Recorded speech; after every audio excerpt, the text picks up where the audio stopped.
Hey, beautiful souls. So as part of the second annual Women's Self-Care Conference here in London, Ontario on October 19th, I'm going to be talking to women about how to be a self-care warrior, which includes things like boundary setting and the power of saying no, and understanding the difference between the depletion nourishment choice, and really how do we build foundational self-care practices that are sometimes the messier, more ambiguous work that allows us to have strong self-care routines. And I feel like I just went through a real world example about why this is relevant, why being a self-care warrior is relevant, why understanding how to set personal boundaries and honor your space and know what your needs are and be able to say no when something is not in alignment with your needs is so important. So a little bit of background about me. I grew up in an abusive household, and so I have been prone in the past to very toxic patterns of relationships. Now, I originally used to use self-care as a way to keep myself healthy enough to engage in those toxic patterns. Oftentimes that looked like I was everyone's caretaker, and I only engaged in self-care in a way to basically take care of myself enough so that I didn't have breakdowns taking care of everyone else. And so my self-care routines were fairly shallow in that I was never dealing with the primary issues, which was that I was in toxic situations and toxic relationships, and no amount of self-care, like the bubble baths or the going out with friends or Netflix and chilling, none of that was ever going to fix the foundational issue I had, which was boundary setting issues and the ability to say no.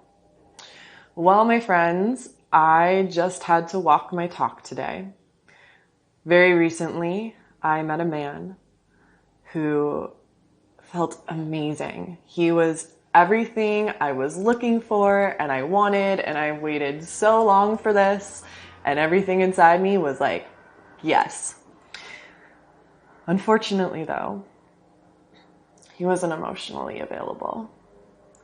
And I found myself falling into the same pattern that I've known too often, where I started engaging in self-care as a way to make sure that I could show up for this man and be strong enough to handle the fact that he couldn't promise me a relationship.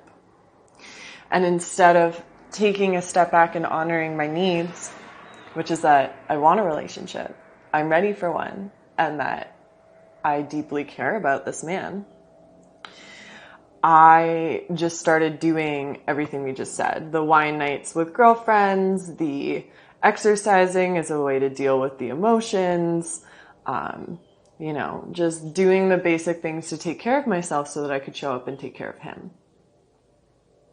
Well, that's not healthy. That's not going to solve this foundational issue, which is that our needs are not in alignment. And so that left me with that messy part of being a self-care warrior, which was to say, as much as I care about this man and as much as our connection is beautiful and powerful, we cannot give each other what we need.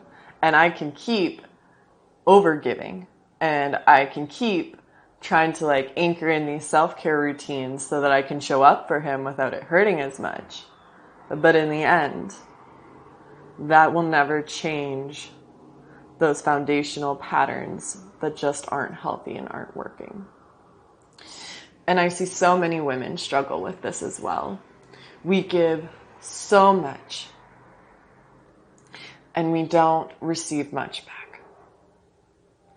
And instead of working on these foundational issues, which normally are our problems with boundary setting, with being able to say no, with being able to be strong in our standards and ask for what we want and not settle, we shrink back. And we use self-care oftentimes as a way to deal with things that really are not okay and will never be okay.